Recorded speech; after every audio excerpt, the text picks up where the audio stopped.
Hello everybody, this is Amit Trivedi और आप देख रहे हैं आपका अपने यूट्यूब चैनल स्टडी स्पेस। दोस्तों, आज हम इस वीडियो में पॉलिनोमियल्स के बारे में बात करने वाले हैं और एनसीईआरटी की जो क्लास 9 की बुक है उसके एक्सरसाइज 2.1 उसमें जितने भी क्वेश्चंस हैं उनको हम सॉल्व करेंगे इस वीडियो में।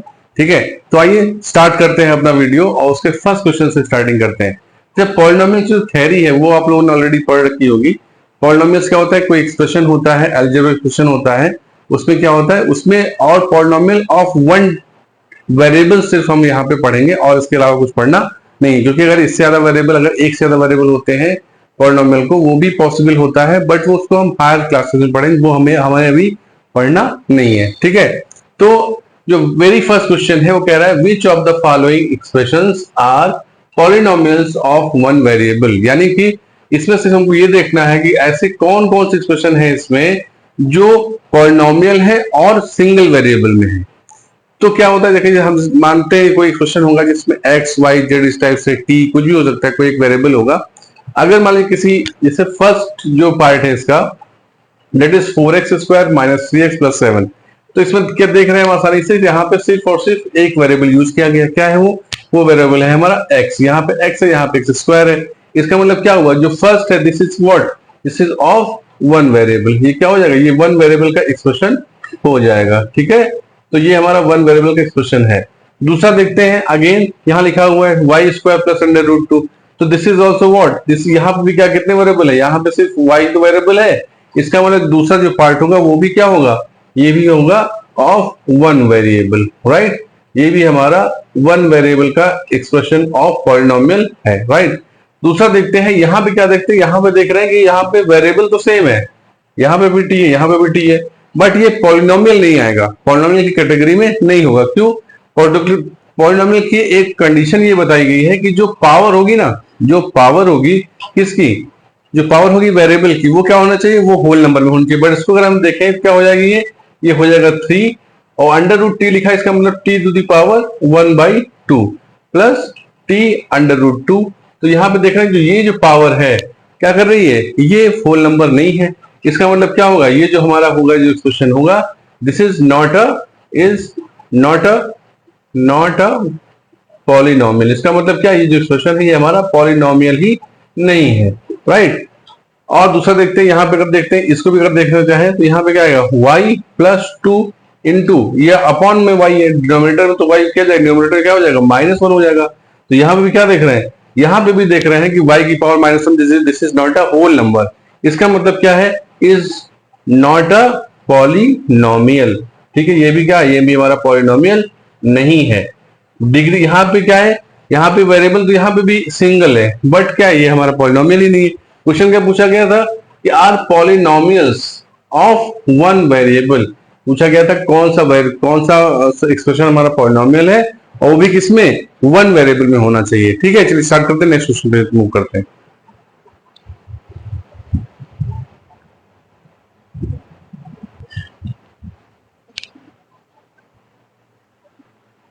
चलिए अब हम लोग आ रहे थे क्वेश्चन नंबर 2 पे। तो इसी एक्सरसाइज 2.1 पे क्वेश्चन नंबर 2 है, कह रहा है right the coefficients of X square. क्या बोल रहा है कि हमको एक्स स्क्वायर के coefficients in the each polynomial, right. यानी कि जितना भी पॉलिनोमियल दिया हुआ है, फर्स्ट पॉलिनोमियल है 2 + x square plus x, 2 - x square plus x power 3, और तीसरा है 5/2 x स्क्वायर प्लस x, और लास्ट है √2x - 1।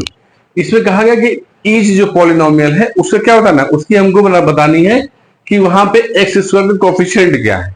देखिए कोफिशिएंट क्या होता है, कोफिशिएंट बेसिकली एक्स, इसको कोफिशिएंट अगर बात कर रहे हैं तो हम क्या, अगर इसमें अगर हम वेरी फर्स्ट अगर पार्ट देखते हैं, ठीक है, यहाँ पे देखिए अगर एक्स स्क्वायर कोफिशिएंट की बात आएगी, यानी कि एक्स स्क्वायर के साथ में किस नंबर को, या कौन सा कांस्टेंट है जो एक्स स्क्वायर साथ में मल्टीप्लाई में है, तो हम देख रहे हैं कि एक्स स्क्वायर साथ में कोई नंबर नहीं, कुछ लिखा तो है नहीं यहाँ पे। तो इसका मतलब क्या है, इसको हम 1 × x स्क्वायर लिख सकते हैं, हाँ लिख सकते हैं। एक्स स्क्वायर जो कि था कितना था, एक्स स्क्वायर 1 × x स्क्वायर ही तो है। इसका मतलब एक्स स्क्वायर कोफिशिएंट क्या होगा, यहाँ पे 1 हो जाएगा। ठीक है, यहाँ पे कोफिशिएंट कितना होगा, तो यहाँ लिख देंगे क्या कि coefficient of X square is equal to कितना, यहाँ पे 1 है। इसी में अगर x के कोफिशिएंट की बात करें तो कितना है यहाँ पे कितना है प्लस एक्स यानी कि 1x। इसका मतलब क्या हुआ, यहाँ पे भी x का जो कोफिशिएंट कितना है वो 1 है, बट हमसे सिर्फ पूछा गया है कि कोफिशिएंट ऑफ एक्स स्क्वायर क्या है, तो वो 1 हो गया। इन नेक्स्ट में इसमें देखते हैं क्या होता है, इसमें एक्स स्क्वायर देखते हैं, हम क्या लिखा है 2 minus x square plus x cube. तो एक्स स्क्वायर के साथ में क्या मल्टीप्लिकेशन में है, माइनस का 1 हो जाएगा ना, यहाँ पे क्या हो जाएगा, यहाँ पे हो जाएगा coefficient of X square equal to क्या हो जाएगा -1। अगर ये जो माइनस एक्स स्क्वायर है इसको हम ऐसे लिख सकते हैं, हाँ लिख सकते हैं क्या, -1 इंटू एक्स स्क्वायर। कोई दिक्कत, ये सेम चीज तो आ रही है। इसका मतलब इस वाले पार्ट में एक्स स्क्वायर का जो कोफिशिएंट क्या होगा, ये हमारा नंबर एक्स स्क्वायर कोफिशिएंट हो जाएगा, यानी कि -1 हो जाएगा। ठीक है, नेक्स्ट देखते हैं इसमें क्या लिखा, π/2 into x square plus x. तो यहाँ पे सिंपली हमको बिल्कुल सामने दिख रहा है कि एक्स स्क्वायर के मल्टीप्लिकेशन में क्या है, दैट इज π/2। तो यहाँ पे जो कोफिशिएंट ऑफ एक्स स्क्वायर होगा, कोफिशिएंट ऑफ एक्स स्क्वायर क्या हो जाएगा, वो हो जाएगा हमारा π/2। क्या हो जाएगा, π/2, जो इजिली दिख रहा है। अब यहाँ पे देखें, अब इसमें क्या है, यहाँ पे अगर हम कोफिशिएंट ऑफ एक्स स्क्वायर की बात करें, कोफिशिएंट ऑफ एक्स स्क्वायर, तो क्या देखते हैं हम लोग, यहाँ पे एक्स स्क्वायर का टर्म ही नहीं है, कोई टर्म नहीं है, कोई टर्म नहीं है। लेकिन अगर इस पॉलिनोमियल को अगर हम लिखना चाहें, क्या लिख सकते हैं, इसको लिख सकते हैं √2 into x square into x लिखा हुआ है और माइनस का 1 लिखा है। अगर चाहे तो यहाँ क्या लिख दें, यहाँ लिख दें एक्स स्क्वायर, अगर यहाँ लिख दें 0, क्या लिख दें 0, तो 0 इंटू एक्स स्क्वायर कितना हो जाएगा, 0 हो जाएगा। तो यहाँ पे एक्स स्क्वायर कोफिशिएंट अगर लिखना चाहें तो क्या हो जाएगा, वो हो जाएगा हमारा कितना हो जाएगा, 0 हो जाएगा। कितना हो जाएगा, 0 हो जाएगा। क्यों, क्योंकि यहाँ पे एक्स स्क्वायर टर्म ही नहीं है ना। तो क्या हो जाएगा, यहां से अगर ऐसे लिखना चाहें, क्योंकि √2x - 1 को हम लिख सकते हैं √2x - 1 plus 0 into x square. क्यों, क्योंकि 0 से मल्टीप्लाई करेंगे ये क्या हो जाएगा, टर्म 0 हो जाएगा। इसका मतलब x square term, x square coefficient क्या हुआ, वो हो गया हमारा 0। ठीक है, तो यहां तक कोई दिक्कत किसी को तो मेरे ख्याल से नहीं होनी चाहिए। अगर कोई दिक्कत है तो कमेंट में आप क्वेश्चन पूछ सकते हैं। चलिए नेक्स्ट क्वेश्चन पर मूव करते हैं। ओके।